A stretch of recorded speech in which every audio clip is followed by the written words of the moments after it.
the Democratic Alliance is today again calling on government to declare a national state of disaster in relation to the situation at Eskom. The country has this week had to endure stage 2 power cuts Monday, Tuesday and Wednesday. No indication yet if that will be repeated tonight because load shedding has been rolled out between 5 and 10 p.m. every evening so far this week. The DA held a briefing on the issue earlier today. Let's take you live to Cape Town where our reporter Athi Mtongana is standing by with an update. Athi, what does the DA believe that this briefing is going to achieve when the idea of a declaration of a national disaster at Eskom has already been shot down even in Parliament?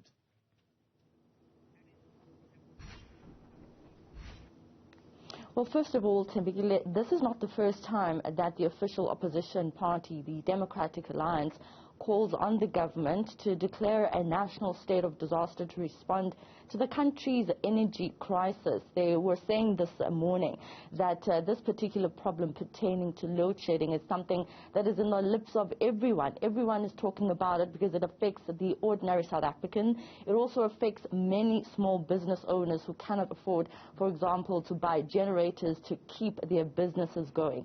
And to talk about this, I'm joined by Kevin Mileham from the DA. You're a shadow minister for energy, and I know this is not the first time that the DA has called on government to declare a national state of disaster. And the Minister of Public Enterprises, Pravin Gordhan, not so long ago in Parliament, dismissing any idea that would lead them to declare a state of disaster. Yeah, so Pravin Gordhan in Parliament erroneously premised the DA's call for a state of disaster on the potential for grid collapse. And while that's very, very real, it's not the primary cause of our call. We are saying that what needs to happen to address the shortfall in electricity supply is that new generation must be brought online as quickly as possible. It's clear that Eskom don't have the capacity to do it, and this government seems to lack the political will to do that. So our focus is streamlining the processes, getting all the red tape out of the way, bringing everybody together. That's government, opposition parties, civil society, engineers, Eskom, independent power producers, the works, getting everybody around a table and making electricity generation a national priority for the next 5 years, a whole of society approach to making sure that we keep the lights on and improve our generation capacity. I'm interested to find out about some of the practical examples that you can give us in as far as how then, if we were to declare a national state of disaster in Eskom, how that would change things right now, for example, in as far as load shedding is concerned. So what we're looking at is getting the obstacles out the way to allow independent power producers, for example, to connect to the grid as quickly as possible. Some of those obstacles include, for example, local content requirements, which mean that an independent power producer, let's say they're building a solar farm, has to have a certain percentage of components coming from South Africa. The challenge that we've got is that our local supply of components is not sufficient to meet demand. So we're saying the crisis is real. We haven't got time to worry about local content when we should be dealing with the electricity crisis first. We can deal with localization issues after that. So that's one example of what we could do. The second is that we need to remove some of the red tape. We heard, for example, that the Minerals Council of South Africa said that there are no less than 30 projects in the pipeline that are currently held up, projects worth about 60 billion rand in investment that are held up because of unnecessary red tape at the National Energy Regulator, at the Department of Mineral Resources and Energy, at the Department of Environmental Affairs. So we need to get rid of some of that red tape, streamline the processes, make it easier for independent power producers to connect. We also need to make it easier for municipalities to procure and generate their own electricity. And again, this is somewhere where the Minister and the Department of Mineral Resources and Energy and NERSA are putting unnecessary roadblocks in the way. News just in, load shedding back, stage 2 from 5 p.m. Your reaction on that, and also just an example for how the DA is dealing with load shedding at local government. We know you have the mayor for Stellenbosch. Your reaction? So yes, load shedding is back, and we're at a record load shedding for the first 6 months of the year.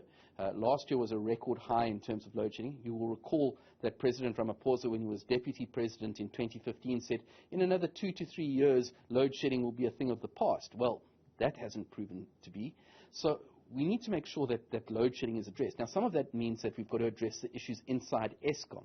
And that means that we've got to address the procurement issues so that they can procure parts more easily. There's a whole process that has to be followed in terms of the Public Finance Management Act, and we're looking at how do we make it easier for them to get the parts they need to maintain their plants.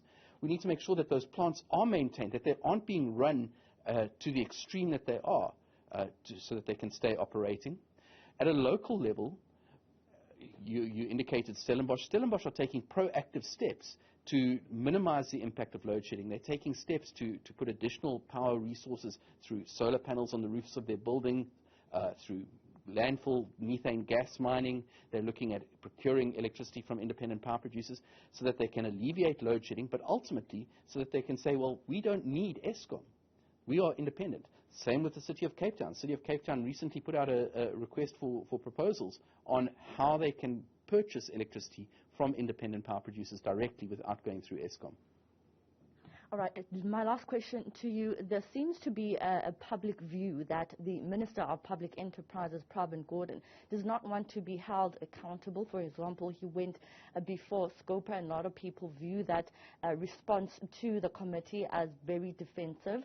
And also, who exactly are you as the DA holding accountable for the energy crisis in the country? And you seem to not also be mentioning President Cyril Ramaphosa, who's at the helm. Well, I just did mention Cyril Ramaphosa and what he said in 2015, but he was also the head of the Eskom War Room for several years. From I think it was 2013, he headed up the Eskom War Room, and what we've seen is almost a lethargic and policy incoherence from the government. So the failure needs to be placed firmly at the government's door. The problem is that doesn't solve the problem. And that's why we're saying, let's get everybody around a table. Let's not look at problems. Let's look at how we can solve this. Let's look at solutions. Let's get government and opposition. Let's put aside ideologies. Let's work with engineers and civil society. Let's work with Eskom. Let's work with independent power producers. Everybody around a table, common goal, fix the electricity supply in South Africa. That's not to say that those who have been involved in corruption and maladministration must not be held accountable. They absolutely must.